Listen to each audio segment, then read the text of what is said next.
It's game week. Let's start previewing this season a little bit deeper, starting with those closest to the San Francisco 49ers in the NFC West. Who is the biggest threat to the San Francisco 49ers repeating as division champions? On today's Locked On 49ers.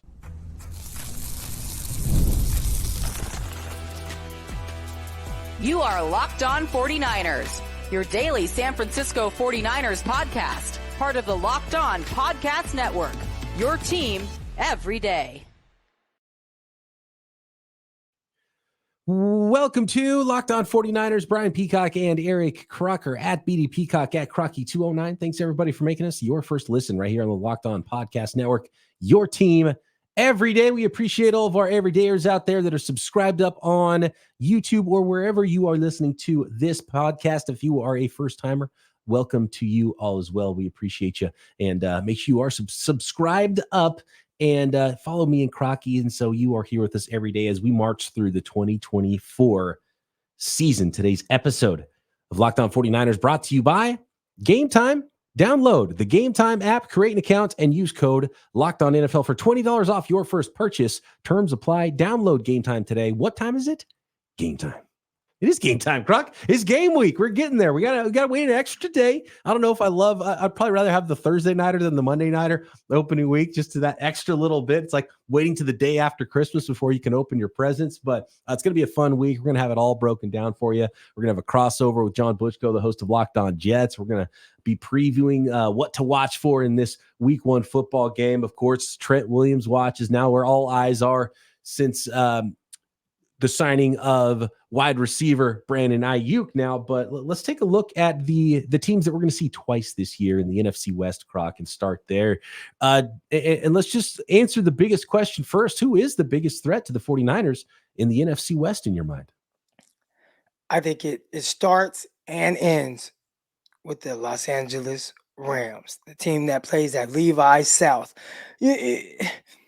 This team, I feel like it's kind of overlooked, right? I think everybody, and I listened to the Locked On episode with the NFC West. You know, you got all the hosts from the Cardinals, the Rams, the Seahawks. They're all discussing this, and it was great to hear everyone's perspectives. But when I think of the Rams, I think a lot of people from the outside. When I say outside, I'm not talking about media members. Thinking maybe more so 49er fans. They just look at the 49ers, the big bullies of not just the NFC West, but the NFC. And I agree. They've because even in seasons where they maybe weren't as great, right? I remember the Week 18 game where 49ers have to come back from 17-0. Garoppolo, played well to get the 49ers into the playoffs. That was a 10-win team, right? That had to sneak into the postseason, and then you still end up in the NFC Championship game. So for a team that has had so much postseason success, they've had to come back from, I guess, a lot of adversity early in some of these seasons.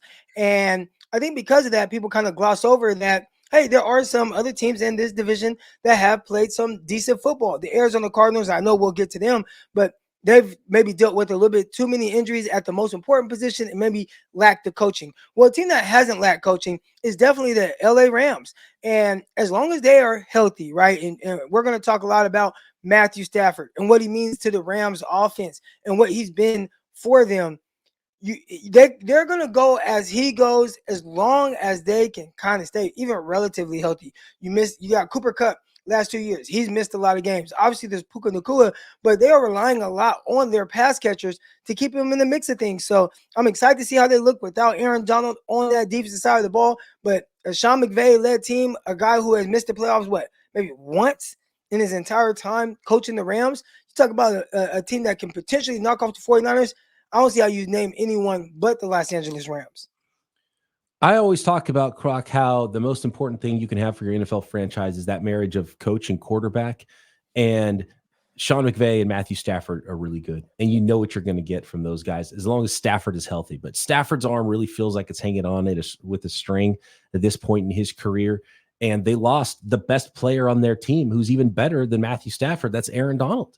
And so it's hard for me to see a team improve after losing somebody that's so impactful like Aaron Donald is, even though the 49ers have had the Rams number And Aaron Donald's number at times when they've played him, there's been times where Donald's taken over, but ever since Daniel Brunskill became his daddy, and I love that whole meme. But I feel like the Rams are we know exactly who the Rams are and what they're going to be.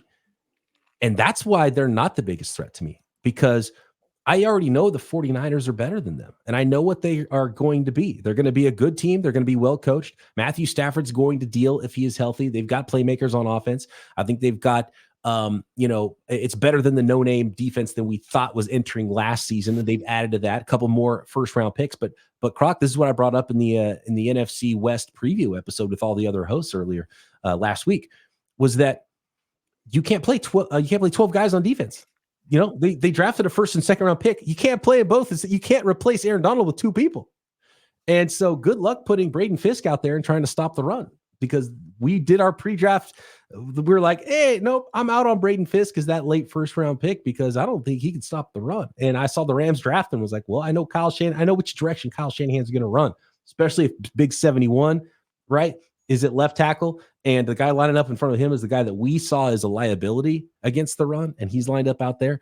Let's run left all day long against the Los Angeles Rams. So it's going to be really difficult for them to replace Aaron Donald. I think having Aaron Donald helped everybody on that defense, on that no-name defense last year, play up. They traded Ernest Jones for some reason, who's one of their better linebackers that apparently they didn't like very much. And so the Rams are a team where I know exactly what they're going to be, which is worse than the 49ers. SoFi is not a difficult place to play. You know what's difficult? It's difficult to go up north and play in Seattle. And when I look at the entire roster, top to bottom, I think the Seattle Seahawks is the more unknown team, and the team that may be the floor and ceiling, because we don't know what the new coaching staff is going to be like. We don't know how this team is going to come together. But DK Metcalf, Tyler Lockett, Jackson Smith and Jigba entering year 2, when you really see wide receivers start to take that step. They put a lot of resources in their offensive line in recent years, even though it's been banged up a little bit. And I think one of the more underrated quarterbacks in the NFL, your former teammate in Geno Smith. I don't know how it's going to come together, but that's what scares me most about the Seattle Seahawks. So I think the Seattle Seahawks is the biggest threat, because I already know who the Rams are. And even though they could be good, I think they're worse than the 49ers. I don't know what to expect from the Rams. And you go up north, it's a little bit tougher place to play than Levi South. The Seattle Seahawks, they've made a lot of different changes, and obviously losing Pete Carroll. We'll see how the new head coach comes in here. What does that mean for the defense of Seattle, which I think kind of took a step back a little bit, but they have a lot of talented players there. Can it all come together for some of those younger guys? I think offensively, they need the young offensive linemen to step up. The Charles Crosses of the world. We'll see what happens at right tackle. Is it going to be George Fant? Abraham Lucas. What's going on with him? It looks like Lucas was put on PUP to start the year, so he's going to miss the first 4 weeks, and we got George Fant starting at right tackle. But at least they had that veteran option backed up there. They got Christian Haynes, the third rounder, as well here in the 2024 draft, probably going to play more guard for them. They drafted a bunch of guys, actually, a couple sixth rounders, offensive linemen as well. They brought in Connor Williams, veteran center. You was in Miami, formerly Dallas Cowboys left guard as well. Laken Tomlinson, our guy there, who got someone did a number on Laken Tomlinson in those. Yeah, just tossed him to the side. Who was that? It might have been one of those joint practices, I think. Yeah, I think it was. And now I can't remember which player it was that did that to him. Yeah, he dogged him. I mean, just threw him to the side, ragdolled him. I'm like, damn, Lakin. That didn't look good. But I'll say this about Seattle. And I always lean towards the Rams more so. And it probably has to do with the respect I have for Sean McVay. Like, that's it, right? It's like a Kyle Shanahan coach team. I don't think anyone in NFC West, regardless of what's going on, is going to count out the 49ers because, well, Kyle Shanahan, he's a good head coach, and he has his guys ready all times. I don't know what to expect with Seattle, and I know they have the new head coach, and there are people that are really high on them, but I will say this. They do have pieces in place that will make this team a formidable appointment. Like, will they? Do I think that they are as dangerous? I don't know. There's something about Geno Smith, and obviously I like Geno, but he doesn't quite move the needle for me. They have a lot of good weapons. DK Metcalf, it's almost like he's like the forgotten receiver. Everybody, they talk about Debo and McLaurin and all the other guys from that class, and it's like, whoa, what about DK Metcalf? And he's a guy who I think sometimes wears his emotions on the sleeve, gets a little frustrated at times, and I think that's the vision that people have in their head. But it don't take much for him to catch a crosser and outrun everybody. We've seen him do that several times on the Niners. Then you have Tyler Lockett. Then you have Jackson Smith and Jigma, who's entering his second year. Then you have Zach Charbonnet at running back and Kenneth Walker. I skipped over Kenneth Walker, but you got Kenneth Walker, then Zach Charbonnet. There's a lot of pieces here that says that they should be in the mix. But for some reason, I don't quite trust them. And we'll see. Maybe early on in the year, they'll be like, we got it cracked. But I remember watching them last year, and this is when I thought the Rams, Rams down and out. Matthew Stafford, arm is falling off. Seahawks had a lead, and they let the Rams come back and win that game. And I'm like, what? I don't know what to make of the Seattle Seahawks. So Seahawks, if you guys are in this chat and in the comments, don't take it out on me. Take it out on your team because we don't know who they are. Yeah. Where they are strong? Last little note here on the Seattle Seahawks is that defensive interior. Leonard Williams, the rookie Byron Murphy, who looks like the real deal there. You got Jaron Reed, Jonathan Hankins. Just got some size and explosive ability and strength on the interior. We'll see how the outside rush comes together. They got a bunch of guys. I liked Boye Mafe a couple years ago in the draft. Draymond Jones, Nwosu, Trevis Gibson they brought in, Derek Hall. So they got a lot of guys, not really dynamic on the outside rush, and we'll see if there's a bounce back season for Tariq Woolen. I think Devin Witherspoon's a star in their secondary. So they've got people in place in a lot of different spots on their team. I just don't know how quickly it's going to come together. So the unknown of the Seahawks scares me more than what I know about the Rams, who are good, but I think the 49ers are better.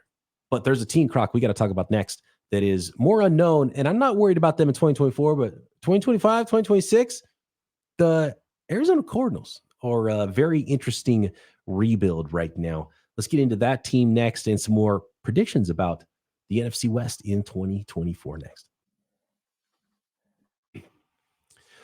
Today's episode of Locked On 49ers is brought to you by FanDuel, America's #1 sports book. You've heard us talk so much about FanDuel here on Locked On 49ers, and there's a reason they're the #1 sports book, and that is because of offers like this for these. And look, football fans out there, you're going to listen up to this offer. And by the way, a lot of great bets to be had on FanDuel, like 11.5 over-under win total for the 49ers.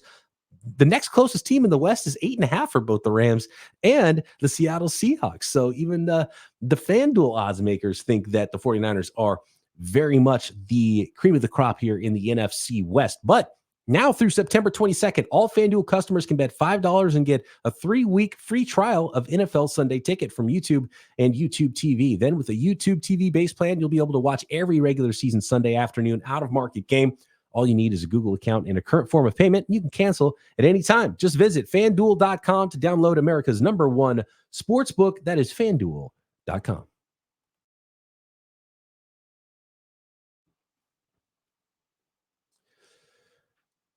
Kyler Murray, Marvin Harrison Jr., I believe they've got a really good coaching staff there, and I had my doubts at first, but, new GM in town. I think they've checked that box. I like the head coach. I like the offensive coordinator.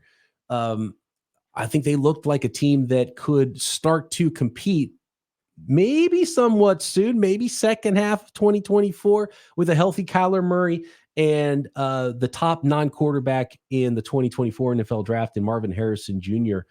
Maybe some more work to do, but they've already put together a pretty good offensive line as well. So really defensively is where I worry about the Arizona Cardinals, but the offense could really start to come together here in 2024. I don't know if I could project them to be any higher than, maybe a scrappy third place finish if somebody falters in the West this year. But man, Croc, I do think they've got some things right, and they've got the ship at least headed in the right direction in Arizona. They definitely do. And I was listening to the Locked On episode with the Cardinals, and he threw out a name like Greg Dortch. And I feel like when you start to kind of reach that deep into the bag to try to find guys to like hype up what this offense may be, I'm like, Greg Dortch, like, okay, he's cool. I do, however, like Wilson. I think he's a young and kind of up and coming receiver. You add Marvin Harrison to that mix, and we already know what James Conner has been. I like Trey Benson from Florida State. We'll see what happens there. So I think the biggest thing for them is you have Kyler Murray for an entire season, and this is a guy who really caused not just the NFL fans, but like definitely the 49ers.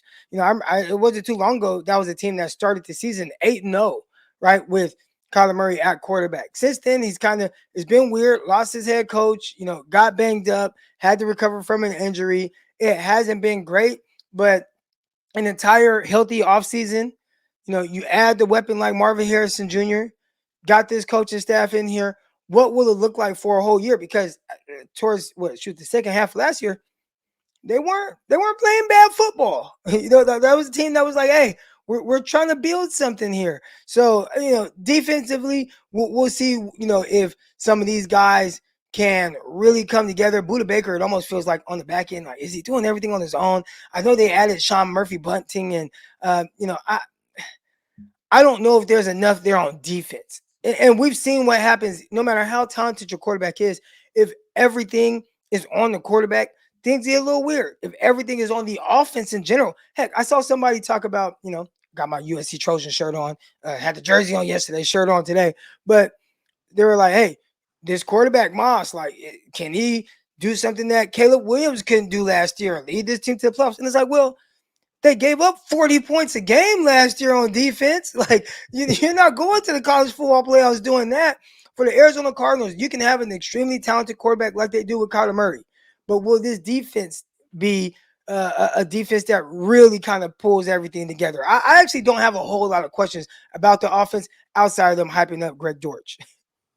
I'm interested in seeing how it all comes together. And look, Dortch is like a number 3 gadgety type of player, and I like the way he plays. And you got Michael Wilson there, and it's all about how Kyler Murray takes a step forward this year, and obviously how the first round draft pick in Marvin Harrison Jr. Develops in his rookie season, and I think he could probably be pretty darn good right away. So I'm with you. But if you let me read off their front seven. It might be the worst front seven in the NFL. And look, I like Budda Baker. Max Melton's a guy we liked in the draft. They drafted him in the second round. They got Jalen Thompson in the back end. They got Sean Murphy-Bunting, as you mentioned. Keitrell Clark was sort of a scrappy, undersized corner that I liked in the draft the year before. Apparently, Dadrian Taylor-Demerson is a fourth-round rookie that the team really likes this year as well. So, at least the secondary's kind of got some playmakers and some developmental pieces. But here is the front seven that is projected to start for the Cardinals. Bilal Nichols, Roy Lopez, Justin Jones, Dennis Gardeck, Kaiser White, Mac Wilson, and Zaven Collins, Zaven Collins now playing more of an edge role versus the off-ball backer role out of college, kind of a tweener player that they drafted in the first round a couple of years ago. I mean, it's all journeyman. Like that's the worst front seven in the NFL. You can't win with that front seven, Croc. I think that's the tough thing, because at the end of the day, especially in the NFC West, you're going to have to be able to play defense. Like, whether we just named 3 different teams, whether it's the 49ers, who everybody's listening to this podcast for, the Seattle Seahawks, or the Rams, like all 3 of those teams have offense. And whether it's through the air, 49ers show with Brock Purdy, they can do that. On the ground, you've seen all these teams be able to do that. Kenneth Walker, he runs the rock very well for Seattle.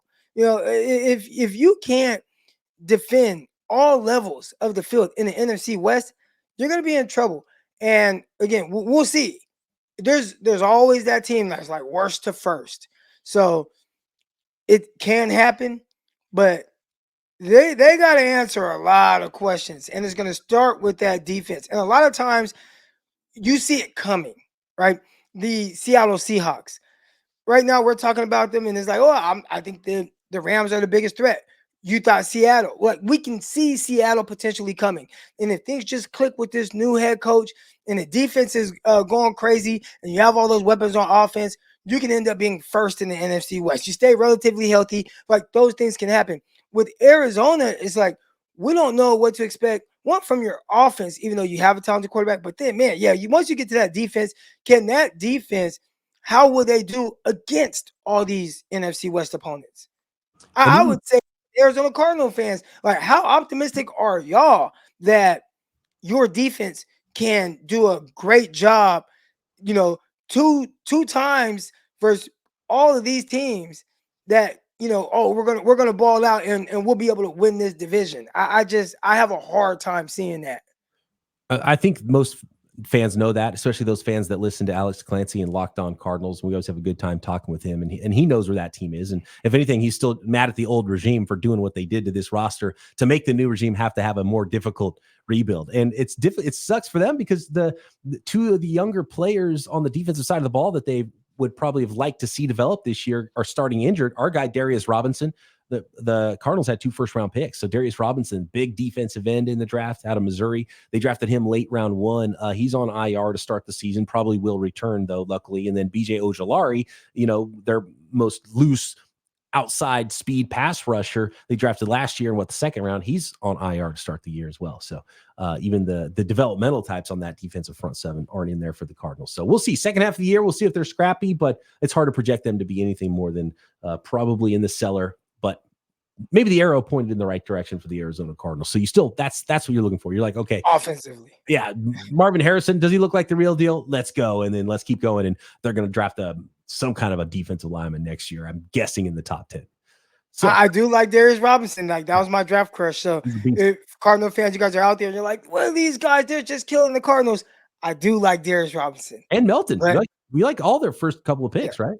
That was their first 3 picks. It was Harrison, Robinson, and Melton. We liked all those guys. Yeah. I mean, I don't know anybody who didn't like Marvin Harrison Jr., but anyway, okay. Next, let's make some division predictions here, Croc. And I've got a question for you. Who's the most important player in the division? And is it a San Francisco 49er next?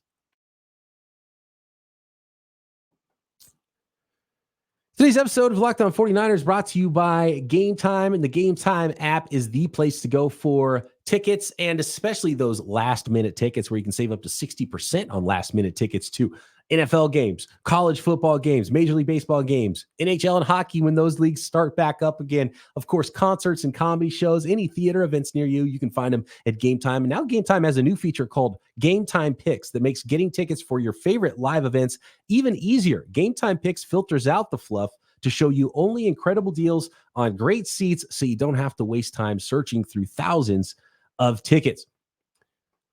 So take the guesswork out of buying tickets with Gametime. Download the Gametime app, create an account, and use code LOCKEDONNFL for $20 off your first ticket purchase. Terms apply. Again, create an account and redeem code LOCKEDONNFL for $20 off. Download Gametime today. What time is it? Gametime. This episode of Locked On 49ers is also sponsored by BetterHelp Online Therapy. What is the thing that's taking the most time away from you and not allowing you to address yourself enough every week in your life? And growing and learning and continuing to learn like a child. Kids are always learning and growing, but as adults, sometimes we lose that curiosity. What's something you'd like to learn? Gardening, a new language, maybe how to finally beat your best friend in golf. I know that's where Croc is right now, and we're going to get out there on the links sometime soon here, and I want to see where Croc is with his golf game. Therapy can help you reconnect with your sense of wonder because your back-to-school era can come at any age. If you're thinking of starting therapy, give BetterHelp a try. It's entirely online, designed to be convenient and flexible and suited to your specific schedule. So never stop learning. Rediscover your curiosity with BetterHelp. Visit BetterHelp.com/LockedOn today. Get 10% off your first month. That's BetterHelp, HELP.com/LockedOn.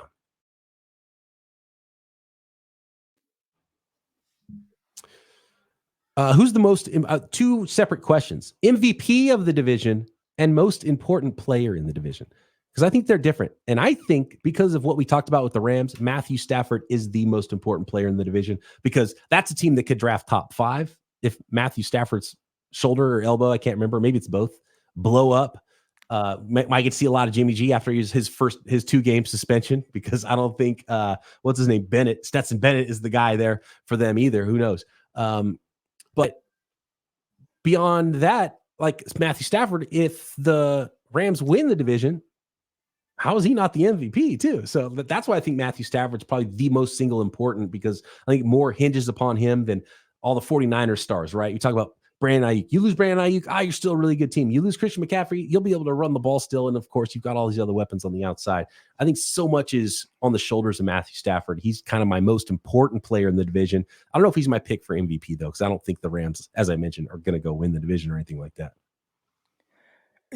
You took the words right out of my mouth. I was definitely leaning towards Matthew Stafford. The way the team is built, they put so much on his shoulders, needing him to be healthy. When he's not out there, we know that team looks a lot different.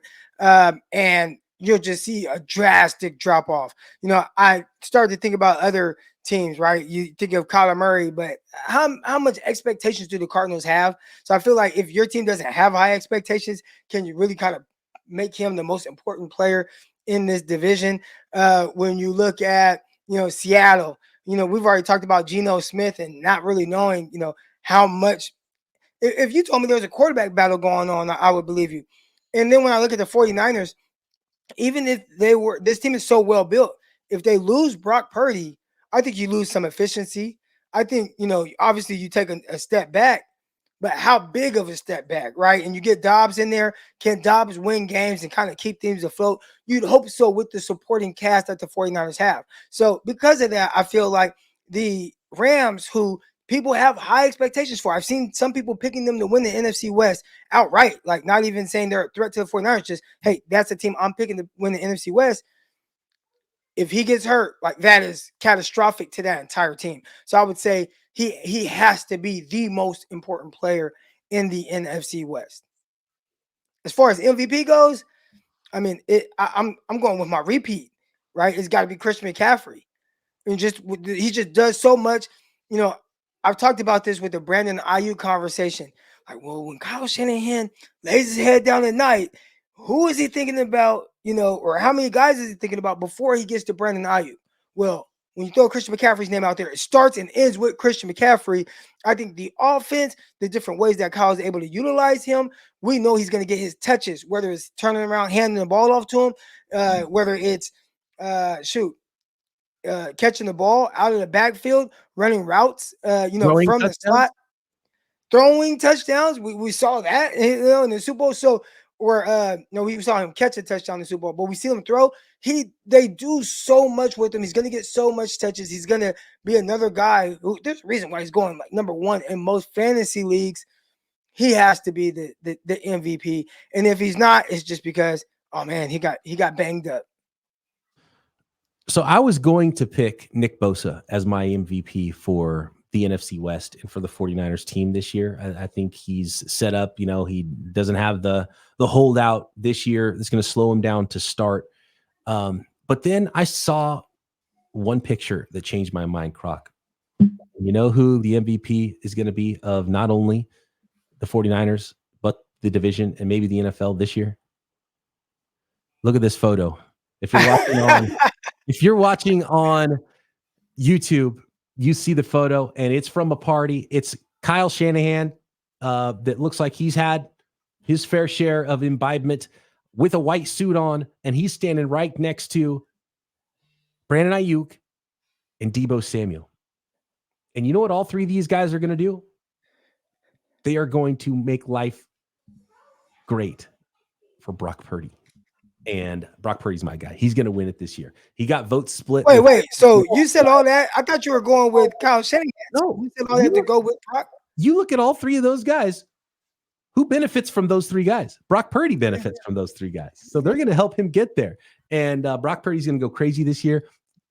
Remember last year? Because whatever you think is happening in training, he's throwing too many interceptions. Things are weird this way. Things are weird that way. And all of a sudden it's like, nope, regular season comes. Guess what? It's completely different than we thought. Brock Purdy.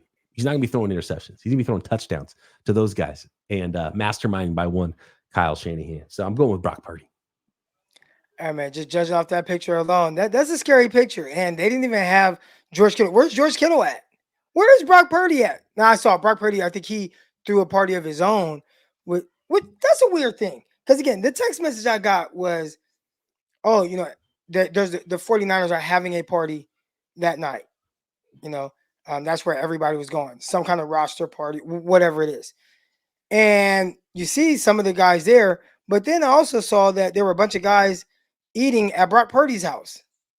So I'm like, well, Why wasn't everybody at this party? Or why are they separate? Were there only certain guys invited? Like, where's George Kittle in all this? He's, I don't know. It was just a little not odd, or I'm not trying to be like controversial, but it was just interesting. They're having this big party, but like your guy, your quarterback, he's not there. He's doing his own thing with the offensive lineman, which is great. Take care of the offensive linemen because those are the guys going to take care of you.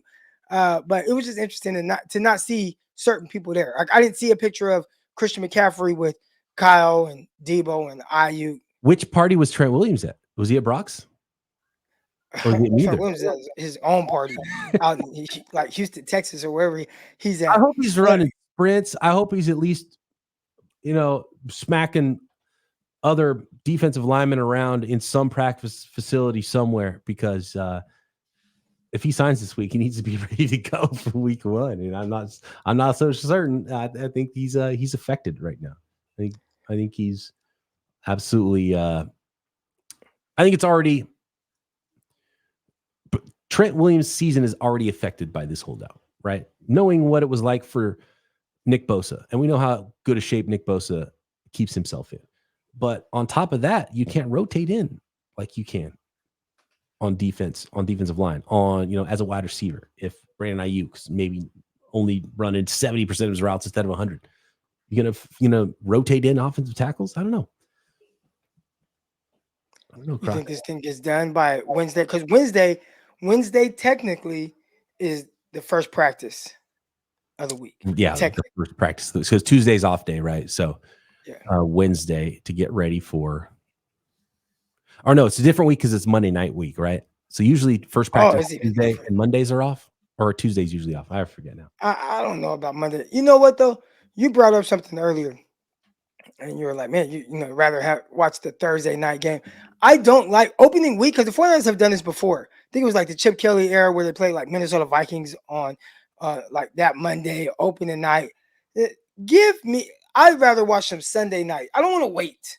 Especially now that I'm excited. And for a long time this offseason, I'm like, I was kind of going through the motions, not all excited. I'm excited now. Give me this game. Yeah. Thursday night, or like you couldn't do a repeat of the Super Bowl or something. Like, don't the 49ers play the Chiefs?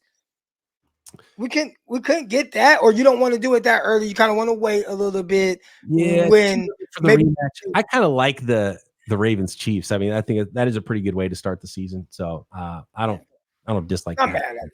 Yeah. But yeah, I'd rather see the 49ers play them Sunday night. So we're both projecting the 49ers to win the West, right? I don't see how we couldn't, especially hosting this show.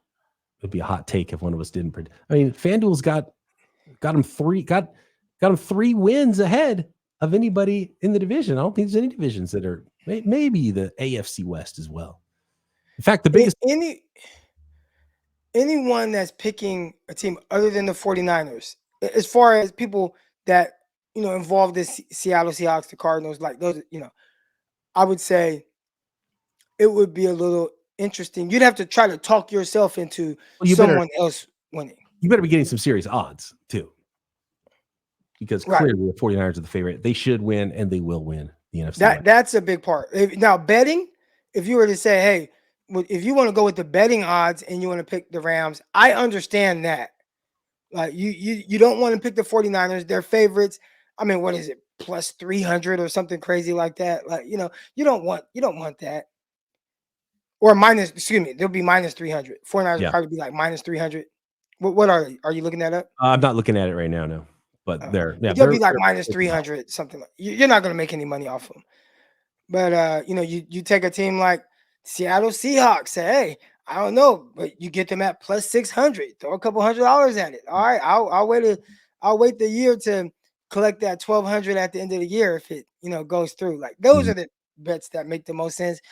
I don't think anybody's just happily betting against the 49ers, especially if it's straight up, except for people on those talk shows that they have to kind of like they have to debate create a topic they don't actually even believe. No, don't. And I hear them talking about it. I'm like, you don't believe what you're saying. You don't believe what you're saying. We don't do that here in Locked On 49ers. That's why you're subscribed on YouTube or wherever you listen to your podcast. Appreciate all the everydayers out there. Welcome to all of you new folks here to Locked On. There's 200 podcasts here on the network. For your second listen, go check out the Peacock and Williamson NFL show. Myself and Matt Williamson, former NFL scout, we talk the entire NFL daily here on the network. Locked On Fantasy, the new Locked On NFL morning and afternoon shows. 2 shows a day on Locked On NFL now. And your favorite teams and your favorite sports are covered daily right here. Croc and I back tomorrow, Winky Wednesday style. Predictions for the season. Wins, losses. What's the record? Who's beaten who every single week? That's coming up on tomorrow's episode of Locked On 49ers. Tune in. Subscribe to this video.